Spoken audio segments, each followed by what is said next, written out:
Bismillahirrahmanirrahim. Alhamdulillahirabbil alamin. Wassalatu wassalamu ala sayyidina Muhammadin asyrafil mursalin wa ala alihi wa sahbihi ajma'in. Subhanaka la ilma lana illa ma 'allamtana innaka antal alimul hakim. Qala rabbi shrah li sadri wa yassir li amri wa hlul 'uqdatam min lisani yafqahu qawli. Nawaitu ta'alluma ta'lim wa ifadata wal istifada wa tadhakkura tadhkira wa naf'a wal intifa' wa tamassuka ala kitabillah wa sunnati rasulih. والدعاء إلى الهدى والدلالة على الخير ابتغاء مرضاته وقربه وثوابه سبحانه وتعالى. قال المصنف رحمه الله تعالى ونفعنا به وبعلومه وأمدنا بأسراره وأنواره ونفحاته في الدين والدنيا والآخرة. Akan kita lanjutkan membaca kitab Nasaihul Ibad, Syarah Nasaihul Ibad yang dikarang oleh Syekh Nawawi bin Umar dari Banten, Jawa Barat. Kita masih berada di bab yang ke-6 dan sekarang kita memasuki makalah yang keberapa?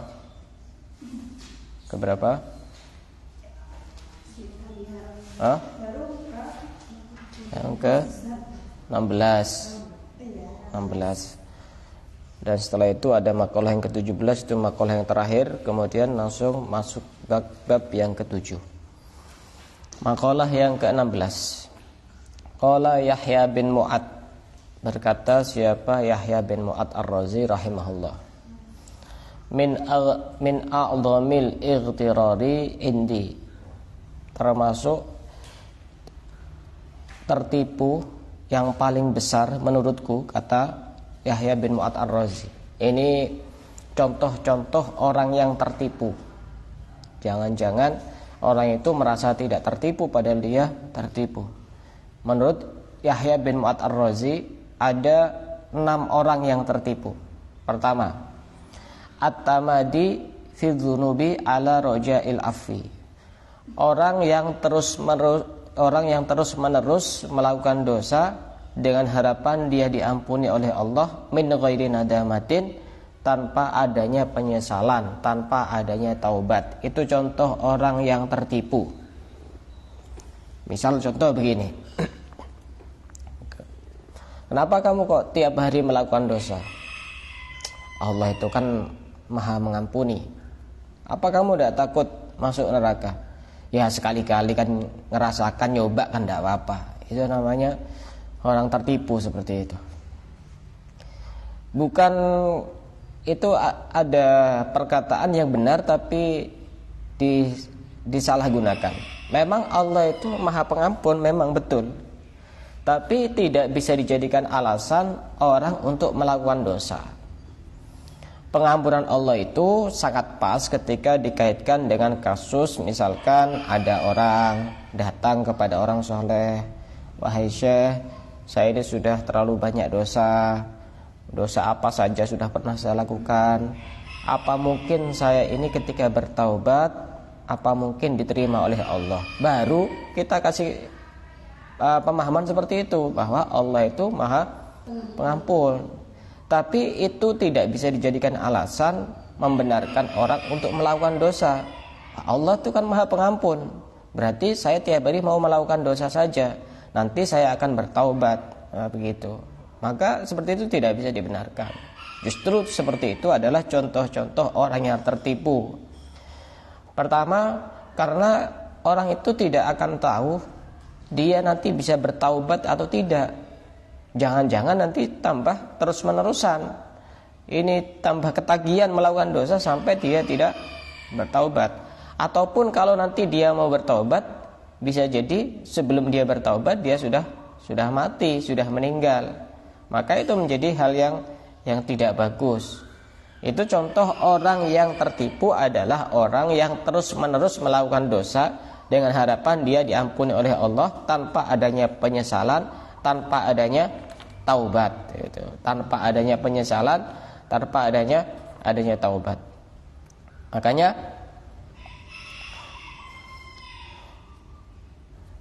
Makanya dikatakan oleh Sayyidina Ali karramallahu wajhah, beliau menceritakan, kalau ada orang yang terus-menerus melakukan dosa dengan harapan dia mendapatkan ampunan dari Allah, apakah mungkin? Mungkin saja.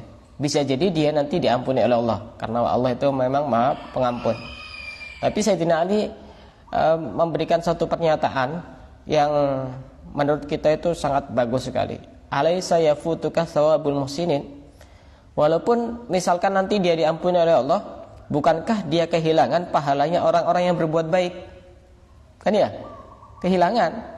Kalaupun tiap hari melakukan dosa, nanti diampuni oleh Allah. Bagus apa tidak bagus? Bagus karena mendapatkan ampunan Allah. Tapi dia kehilangan pahala orang-orang yang berbuat baik karena dia tidak berbuat baik. Setelah mendengar itu, sebagian salaf itu menangis sampai 40 tahun mendengar perkataan Sayyidina Ali yang begitu hebat seperti itu. Ya memang masuk akal saja, masuk akal. Orang banyak dosa lalu nanti diampuni oleh Allah, ya mungkin saja, tidak ada yang tidak mungkin. Tapi kemarin-kemarin kan dia tidak berbuat baik sehingga dia kehilangan pahala begitu. Itu contoh orang yang tertipu. Orang yang terus-menerus melakukan dosa tapi dia berharap mendapatkan ampunan. Contoh kalau perempuan ya. Kalau perempuan itu ghibah. Oh, kamu kok udah takut dosa ghibah tiap hari? Allah kan Maha Pengampun. Ya. Kalau pas dicabut nyawanya pada saat lagi asyik-asyik ghibah ya apa? Pas lidahnya menjulur. Nah, bukan lupa. Bukan lupa itu namanya ketagihan itu. Bukan lupa. Kalau pas lagi asyik-asyiknya ghibah, pas dicabut sama malaikat Israel ya apa? Lidahnya menjulur. Nanti jadi masuk sinetron apa? Asap ada Indosiar atau masuk majalah Hidayah itu nanti. Sebab ghibah lidahnya menjulur ketika mati gitu. Viral nanti. Nah, ini yang pertama. Orang yang tertipu yang pertama contohnya itu. Yang kedua, wa tawaqqu'ul qurbi minallahi ta'ala bighairi ta'atin. Orang yang ingin dekat dengan Allah atau orang yang merasa dekat dengan Allah tanpa melakukan ketaatan, tanpa melakukan ibadah, bahkan dia adalah seorang pengangguran. Nah, misal contoh begini contohnya, gini-gini ini saya ini wali, walaupun saya tidak sholat, walaupun saya tidak pernah hadir majlis, gini-gini ini saya orang kekasih Allah, orang yang dekat dengan Allah. Bohong seperti itu, omong kosong. Orang ngerasa dekat dengan Allah, tidak ada taat, tidak ada ibadah, tidak ada kebaikan, justru dia itu main kartu, pengangguran, ngegame. Itu namanya orang ketipu, itu namanya. Tidak ada contoh seperti itu. Orang dekat dengan Allah itu ya taat, hadir majelis ilmu, hadir majelis zikir, dekat dengan orang soleh, zikir-zikir, wirid-wirid. Itu orang dekat dengan Allah. Kalau ada orang merasa dekat dengan Allah tanpa dengan adanya ketaatan, tanpa dengan adanya ibadah, itu namanya contoh orang yang tertipu. Orang yang tertipu ya pasti rugi gitu. Itu rugi orang seperti itu. Kadang-kadang ada seperti itu, terutama biasanya seperti itu penyakitnya putra-putranya kiai-kiai, ustadz-ustadz itu. Oh, saya begini-begini ini walaupun tidak sholat, saya sholat di Mekah.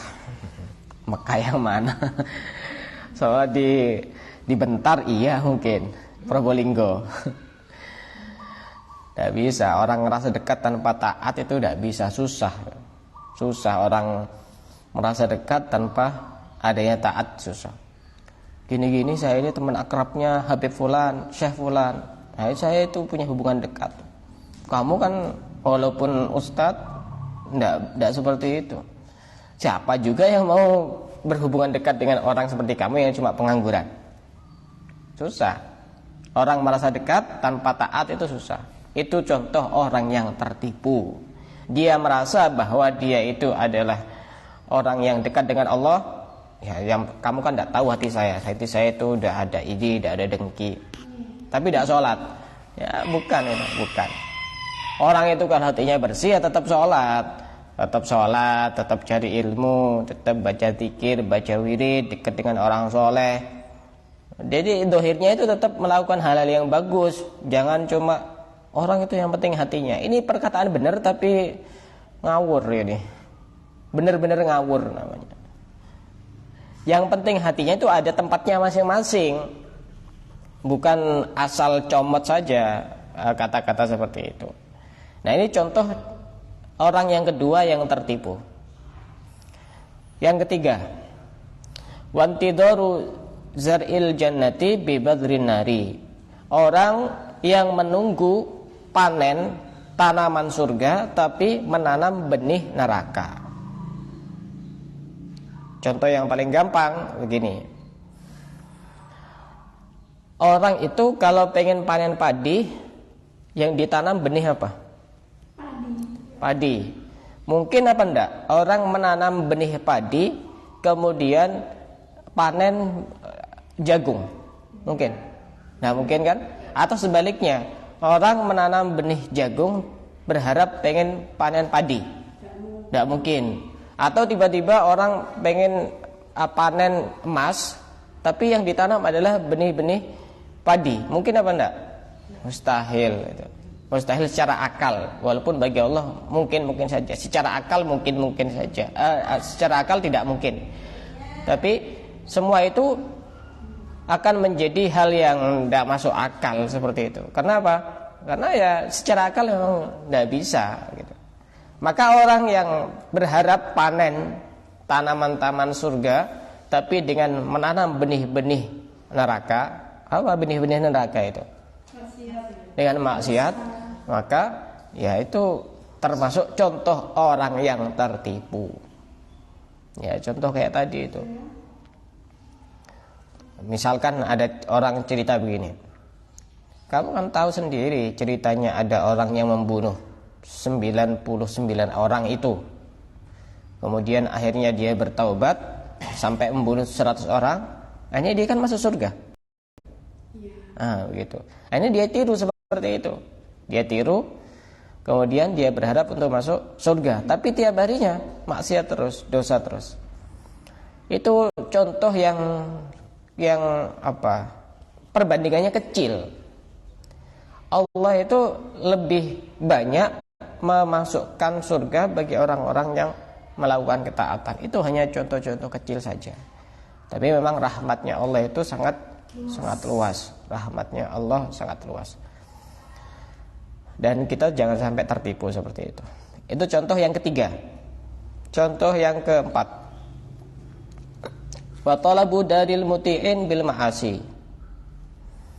Orang yang mencari, menginginkan tempatnya orang-orang yang taat tapi dengan melakukan maksiat. Artinya apa?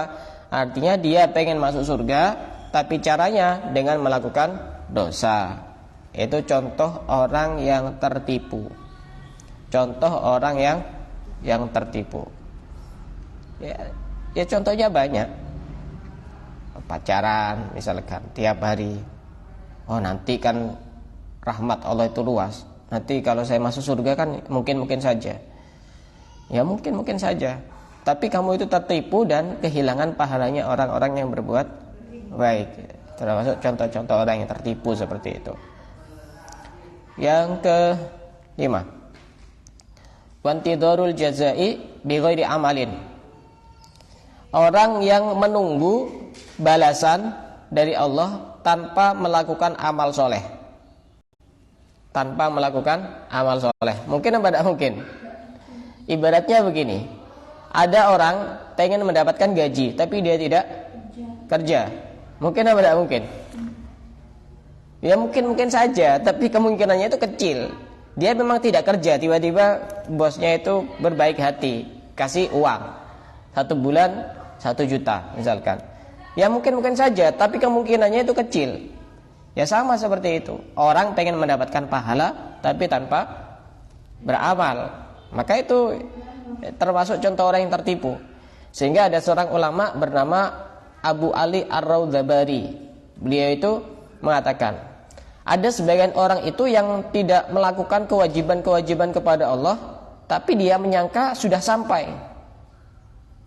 Kemudian beliau berkata, betul sampai, walakin ila sakor, tapi dia sampainya kepada neraka sakor, bukan sampai kepada Allah, bukan sampai kepada Allah, bukan sampai kepada surga. Iya betul.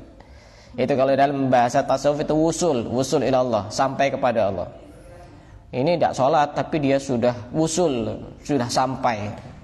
Iya betul, sampai kepada neraka. Yang betul itu sampai kepada neraka.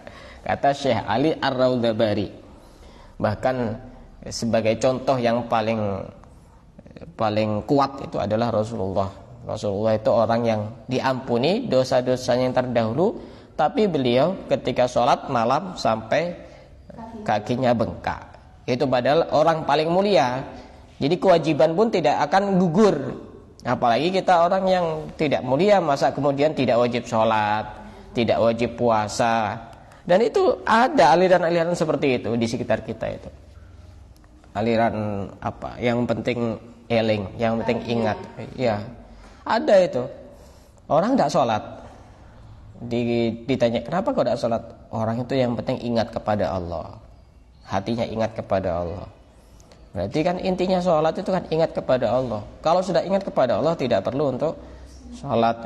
Aliran seperti itu aliran sesat dan menyesatkan. Wong orang sholat saja itu susah untuk ingat kepada Allah, apalagi yang tidak sholat. Puasa itu juga tidak wajib. Tapi anehnya ini ada di sekitar sini itu ada aliran seperti itu. Dia juga tidak puasa. Anehnya itu kalau ada selamatan, ada apa itu datang gitu. Kenapa? Ya karena kalau tidak datang tidak dapat berkat. Aneh itu. Kenapa kok tidak? Yang penting ingat. Kalau pas lagi lapar ingat gitu. Pas langsung bisa kenyang kan nyaman. Tidak usah masak. Itu aliran yang tidak bisa dibenarkan seperti itu. Kemudian yang keberapa? Yang keenam.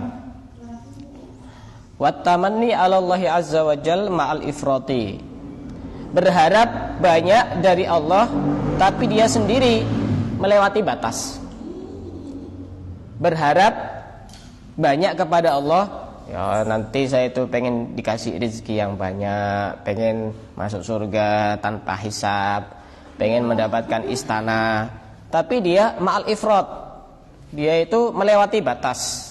Melewati batas itu apa? Ya sholat enggak, sholatnya jarang-jarang, atau bahkan tidak sholat, dia tidak puasa. Itu namanya orang yang tertipu. Banyak berharap kepada Allah tapi dia melewati batas. Itu contoh orang yang tertipu. Dan seperti itu juga banyak. Seperti itu juga banyak. Kadang-kadang itu muncul perkataan seperti ini. Itu lihat orang yang sholat itu rezekinya juga pas-pasan. Saya yang maksiat rezekinya banyak. Seperti itu contoh orang ketipu itu. Justru orang itu ketika dia melakukan banyak pelanggaran kepada Allah, itu adalah hukuman yang disegerakan, tapi dia tidak merasa. Tapi ketika ada orang melakukan kebaikan, setelah itu ada kebaikan yang lain yang dia lakukan, itu adalah pahala yang disegerakan, di samping nanti akan ditambah pahala oleh Allah nanti di akhirat. Di dalam kitab Nashihud Diniyah dijelaskan juga beberapa contoh orang yang tertipu. Ini saya tambahi. Kalau yang tadi kan cuma ada 6. Di sini saya tambahi. Contoh orang yang tertipu menurut Imam Haddad. Pertama, orang yang rajin untuk selalu menambah ilmu, cari ilmu, tapi wa yusawwifal amal, tapi dia itu menunda-nunda untuk mengamalkan. Dia itu punya alasan, orang cari ilmu itu fadilahnya besar, faedahnya besar, keutamaannya besar. Tapi dia lupa ancaman bagi orang yang tidak mengamalkan ilmunya. Itu contoh orang yang tertipu. S1, S2, S3, S4 ada ya? Tidak ada S4 ya. Pokoknya semangat cari ilmu, tapi dia lupa bahwa bukan ilmu itu yang dia bisa selamat, tapi ilmu yang diamalkan. Tapi kita itu sebagai orang yang berilmu sangat susah untuk mengamalkan semua ilmu yang pernah kita pelajari, yang pernah kita cari.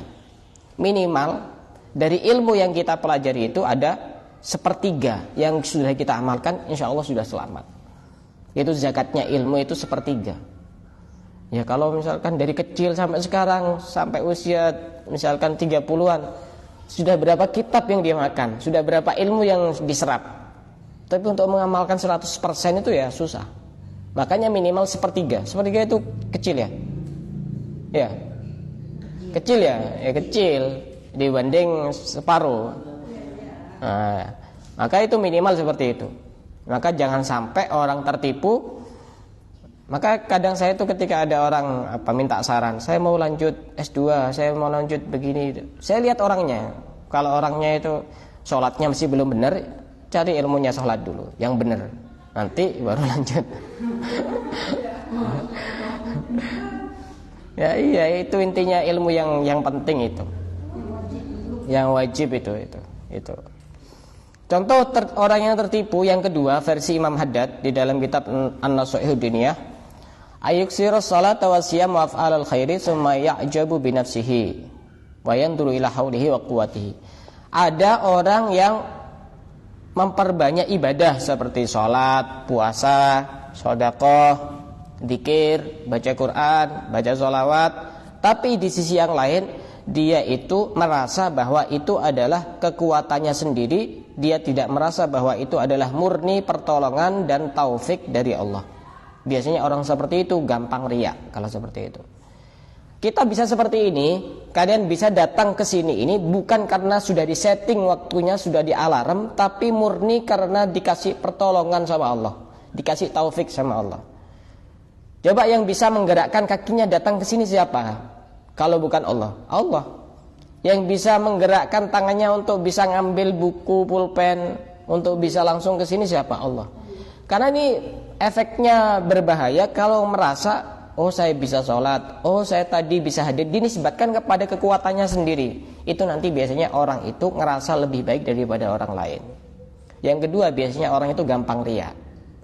Maka di dalam kitab Al-Hikam yang dikarang oleh Syekh Ibnu Athaillah As-Sakandari, beliau mengatakan bahwasanya la tufrihakat ta'ah li'annaha barazat minka wafrah biha fa innaha barazat minallah. Kita itu jangan merasa senang ketika melakukan ketaatan karena kita ngerasa bahwa ketaatan itu muncul dari diri kita sendiri.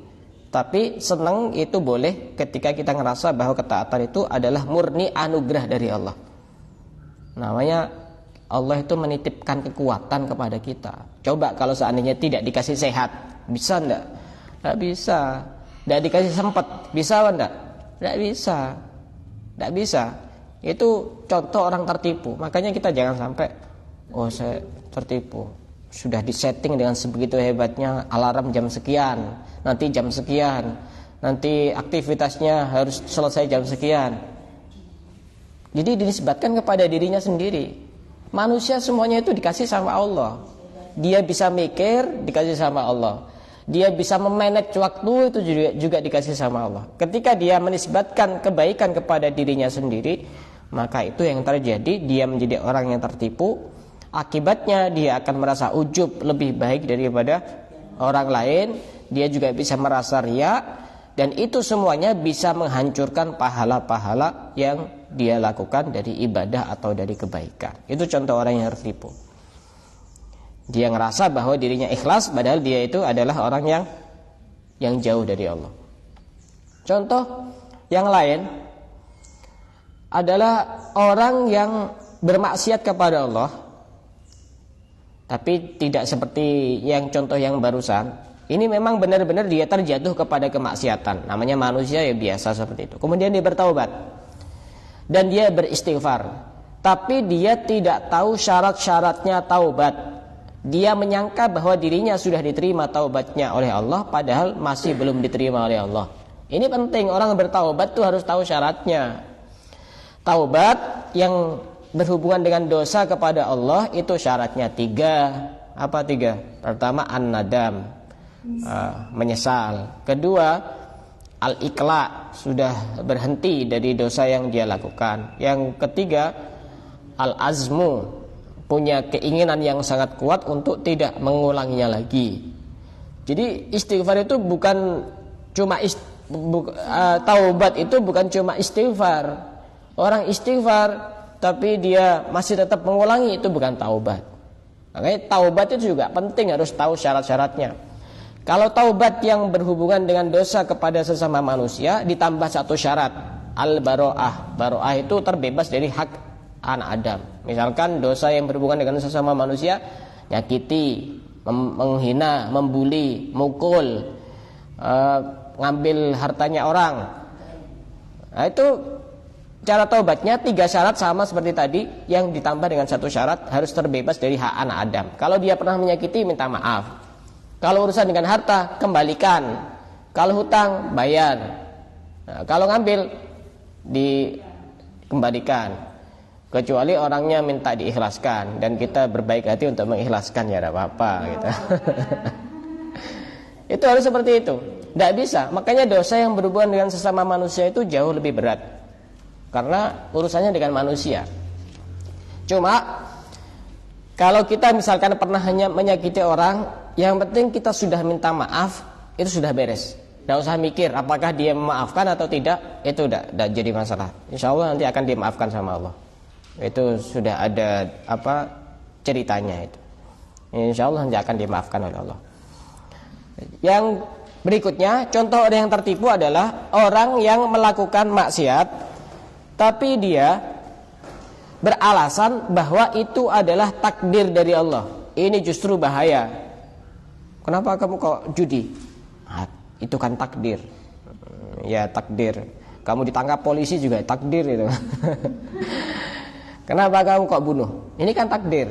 Tidak bisa. Orang bermaksiat dengan alasan takdir itu tidak bisa. Tidak dibenarkan. Itu contoh orang yang tertipu. Makanya dulu ada cerita nyata. Ini nyata cerita ini. Ditambah beras.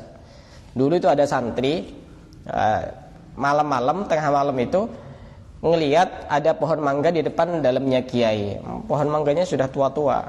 Akhirnya santri ini naik ke pohon mangga, ngambil mangganya. Namanya kiai kan, tengah malam kan bangun, salat tahajud atau qiyamul lail. Didatangi itu santri itu. Kamu kenapa kok naik pohon mangga? Kamu kok tidak izin mengambil mangga? Ini takdir kiai. Takdir ini. Mungkin dia ngaji tapi agak separuh-separuh gitu. Oh ya, dibiarkan sama kiainya. Ya sudah. Turun. Yang kedua seperti itu juga. Jawabnya juga seperti itu, takdir. Ya, ini malam yang ketiga, dia balik lagi, masih belum malu sama gurunya. Kiainya bawa kayu, dipukul itu santrinya itu. Kiai, ini kan takdir saya mencuri nih. Saya mukul kamu ini juga takdir ini. Tak boleh seperti itu. Tak boleh. Jangan sedikit-sedikit takdir. Jangan sedikit-sedikit menyalahkan takdir. Jangan. Takdir jadi kambing hitam itu. Tak boleh. Kalau urusan maksiat tak boleh. Walaupun sebenarnya akidah kita Ahlussunnah wal Jamaah, manusia itu semuanya dari Allah. Mau dia sholat, mau dia tidak sholat, yang menggerakkan kan juga Allah. Tapi adabnya kita, kalau hal-hal yang berkaitan dengan maksiat itu, kita tidak boleh menisbatkan kepada Allah, tapi harus menisbatkan kepada diri kita sendiri. Harus menisbatkan kepada diri kita sendiri. Itu adabnya seperti itu. Walaupun sebenarnya kita yang menciptakan siapa? Allah kan, tangan kita yang menciptakan Allah, kaki kita yang menciptakan Allah. Jadi semuanya itu kan sebenarnya kembali kepada Allah sebenarnya. Tapi urusan maksiat tidak boleh seperti itu. Menyalahkan takdir itu tidak diperbolehkan. Contoh yang lain, contoh-contoh orang yang tertipu adalah orang yang bermaksiat, kemudian dia mengandalkan kesolehan bapaknya, kesolehan kakeknya, tanpa mengikuti kebaikan-kebaikan mereka, akhlak-akhlak mereka. Ini biasanya penyakitnya gus-gus, lora-lora, pintere-pintere itu, sama ustadz-ustadz itu yang pokoknya anaknya tokoh itu. Misalkan ada gus atau lora, ada yang tidak sholat. Kadang juga seperti itu butuh dikasih pengertian. Kenapa kok tidak sholat, mas? Oh, saya ini kan tahu tidak kakek saya namanya siapa? Saya tidak tahu kakek kamu namanya siapa. Seperti itu orang ketipu itu. Masa bisa kamu tidak ibadah kemudian pakai amalnya kakek kamu? Tidak bisa. Tidak bisa seperti itu. Dan kata Imam Haddad, dikatakan bahwa termasuk tertipu yang alhamkil fahish, tolol yang sudah kebangetan itu, tingkat tinggi itu. Dan itu penyakit seperti itu. Contoh juga yang lain misalkan, kok tidak belajar, kok tidak cari ilmu? Ya kan bapak saya kan kiai, mbak saya kan juga kiai. Ya terus kalau jadi kiai kenapa? Kamu bisa pintar gitu. Ilmu laduni beli di toko-toko. Nggak bisa. Kalaupun dia itu mengandalkan keturunannya, pastinya dia itu ngikuti bagaimana akhlaknya, ilmunya, adabnya, itu yang bagus. Itu tidak termasuk orang yang tertipu. Makanya dulu itu saya dapat keterangan itu, terutama dari kalangan Dzurriyyatur Rasul itu, orang-orang dulu itu majang nasab-nasab itu di ruang tamu. Tujuannya bukan karena membanggakan, oh saya keturunannya ini dan ini dan ini, tapi sebagai pelajaran, oh datuk-datuk saya itu orangnya hebat-hebat semuanya, amalnya tinggi-tinggi, ibadahnya Masya Allah, puasanya, cari ilmunya, biar itu malu gitu. Contoh majang-majang foto orang-orang soleh di ruang tamu itu juga bukan karena bangga-bangga, ya sesekali ngelihat wajahnya mereka, oh saya ternyata masih jauh dari mereka, itu bagus. Masa ruang tamu udah ada fotonya ulama-ulama, kiai-kiai, orang-orang soleh. Minimal ada itu sebagai introspeksi diri kita sendiri. Oh saya itu masih jauh dari mereka. Minimal ada perasaan seperti itu sudah bagus, walaupun masih belum bisa meniru secara sempurna gitu. Yang berikutnya, termasuk orang yang tertipu adalah orang yang melakukan maksiat tapi dia merasa beruntung dengan melihat orang-orang soleh dan berkhidmah kepada mereka, tapi tetap dia melakukan maksiat. Ini termasuk contoh orang yang tertipu. Contoh yang paling gampang adalah Abu Jahal. Abu Jahal itu yang dilihat bukan orang soleh, tapi pemimpinnya orang soleh, Nabi Muhammad.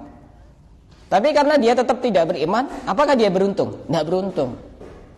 Ya, contoh kalau orang sekarang, oh saya tadi itu ketemu sama Habib Fulan bin Fulan, Syekh Fulan bin Fulan, oh saya luar biasa. Setelah itu pulang, tetap judi, tetap minum, tetap ini. Ya tidak beruntung orang seperti itu, ketipu. Oh tapi saya kan pernah ngelihat wajahnya orang soleh. Iya wajahnya orang soleh pernah kamu lihat. Abu Jahal juga ngelihat wajahnya Nabi Muhammad. Tapi apakah Abu Jahal itu kemudian beruntung? Tidak kan? Tidak, karena dia tetap di dalam kemaksiatan, tetap tidak beriman kepada Rasulullah, sehingga dia tidak beruntung. Maka orang seperti itu juga sama. Maka sebenarnya saya pernah nulis di satu status itu, berfoto dengan orang soleh itu tidak bisa menjadikan kita soleh. Iya. Berfoto dengan orang kaya tidak menjadikan kita kaya. Yang menjadikan kita orang soleh itu niru sama mereka. Berfoto sama polisi, udah jadi polisi.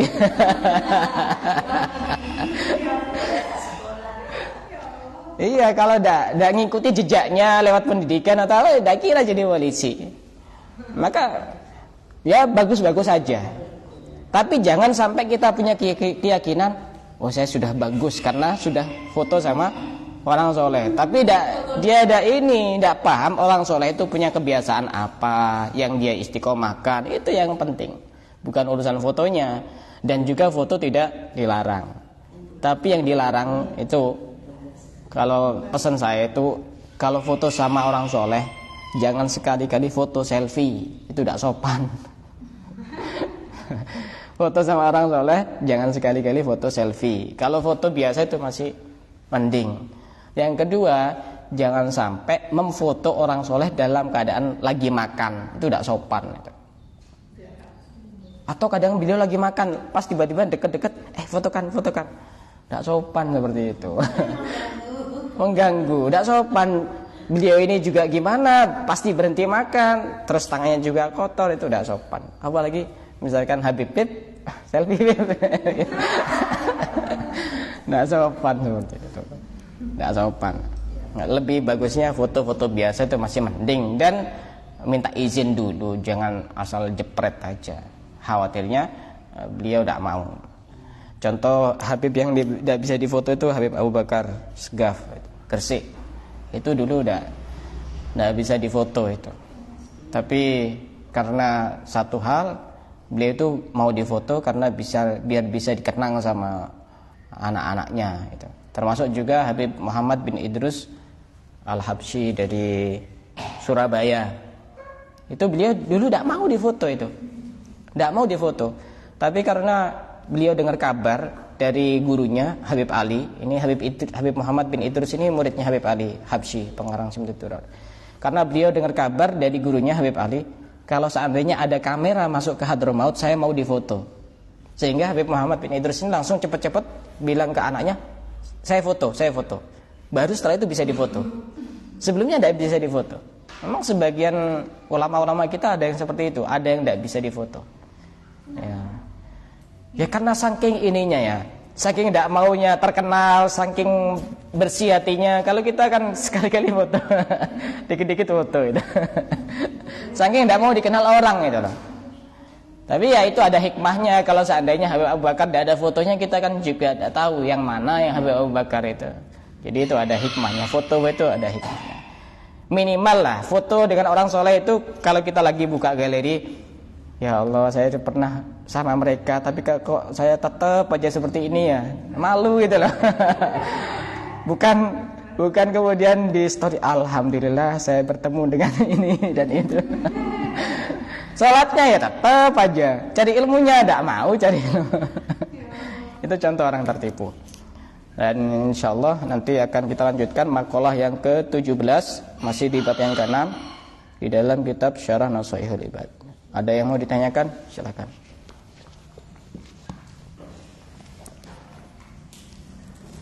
Silakan yang mau bertanya.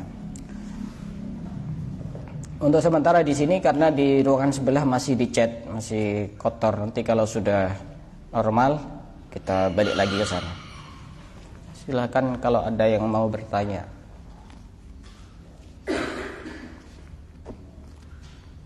Tidak ada? Iya.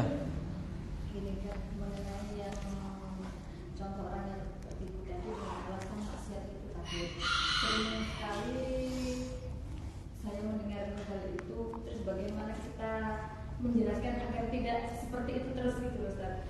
Alasannya saya pernah melakukan ini, ya Allah yang menggerakkan hati saya, sudah ditakdirkan sama Allah seperti ini gitu Ustaz. Misalnya saya datang ke tempat maksiat A, itu kan berarti sudah ditulis sama Allah. Pernah ada yang bilang seperti itu Ustaz. Bagaimana menjelaskannya? Sebenarnya tidak perlu untuk ditanggapi yang itu, tapi dikasih pengertian bagaimana caranya bertaubat. Jadi ya sudah, kalau sudah terlanjur, tapi tidak usah beralasan takdir, karena keyakinan kita Ahlus Sunnah wal Jamaah itu manusia itu diberi pilihan juga, diberi akal juga. Kalau ada kelompok yang lain itu kan dia itu punya keyakinan bahwa manusia itu seperti kapas yang bisa diterbangkan oleh angin, jadi tidak punya usaha. Pokoknya semua itu dari Allah, dan manusia tidak boleh untuk dimasukkan ke neraka. Karena Allah tidak adil kalau seperti itu. Akhirnya muncul pemahaman seperti itu. Kita itu tengah-tengah pemahaman Ahlussunnah wal Jamaah, manusia juga diberi akal untuk memilih. Dia sudah tahu ini baik, ini tidak baik, walaupun semuanya dari Allah. Nah setelah itu kalau sudah terlanjur, baru nanti kita kasih arahan untuk caranya bertaubat dengan 3 cara tadi itu. Menyesal, kemudian berhenti dari dosa, kemudian punya keinginan yang kuat untuk tidak melakukannya lagi, kemudian banyak istighfar, dan juga yang paling penting, taubat itu kalau dia pernah meninggalkan kewajiban diqodho. Diqodho itu tidak bisa. Kalau taubat punya kewajiban yang ditinggalkan tidak diqodho, tidak diterima taubatnya. Kadang ada orang tatoan sekujur tubuh, dia hijrah ke masjid terus, tapi qodho yang kemarin tidak dikerjakan, ya sama, tidak diterima taubatnya. Ibadahnya yang sekarang masih dianukan sama Allah, tapi yang kemarin ada hitungannya sendiri-sendiri itu. Ada hitungannya sendiri-sendiri. Harus wajib diqodho. Saya punya tulisan khusus terkait dengan urusan taubat. Ada taubat yang berhubungan dengan Allah, ada taubat yang berhubungan dengan sesama manusia, ada taubat yang berhubungan dengan hewan. Karena kadang-kadang manusia itu berdosa sama hewan, mukul-mukul yang tidak jelas itu. Ada satu lembar khusus itu, tapi masih berbahasa Arab. Kalau memang dibutuhkan nanti akan saya terjemahkan. Saya sudah ngerangkum sendiri dari kitab Sulamat Taufik. Itu berbahasa Arab tapi skema-skema begitu. Tapi kalau memang dibutuhkan nanti akan saya terjemah dan saya bagikan gitu. Kita kelompok Ahlussunnah wal Jamaah tengah-tengah, diberi pilihan. Nah, kalau seperti itu kelompok ini Qadariyah yang beralasan dengan takdir. Tidak bisa. Contoh dulu itu ada begini. Syekh Zamahsari kalau tidak salah. Beliau itu punya pemahaman bahwa ya manusia itu tidak punya apa-apa, tidak punya daya, tidak punya kekuatan, semua itu Allah pokoknya yang menggerakkan. Akhirnya menikah dengan seorang putri dari orang yang beraliran Ahlussunnah wal Jamaah. Nah, ini penting untuk menyadarkan beliau ini. Nah, akhirnya putrinya ini ngajak namanya orang menikah berhubungan sehari dalam satu malam itu lebih dari 10 kali. Tapi ininya beliaunya ini tidak kuat. Katanya semua itu dari manusia. Semua itu dari manusia. Katanya kamu ini semua itu dari manusia. Tapi kenapa kok tidak kuat? Jadi akhirnya dia taubat dan berpindah dari alirannya itu. Bahwa semua itu berasal dari manusia. Ada tengah-tengah, ada 3 aliran itu. Ada Qadariyah, ada Jabariyah, ada Ahlussunnah. Ahlussunnah itu tengah-tengah. Ahlussunnah itu tengah-tengah. Masih ada dia beri akal sehingga dia itu bisa milih mana baik, mana tidak baik begitu. Wallahu a'lam bishawab.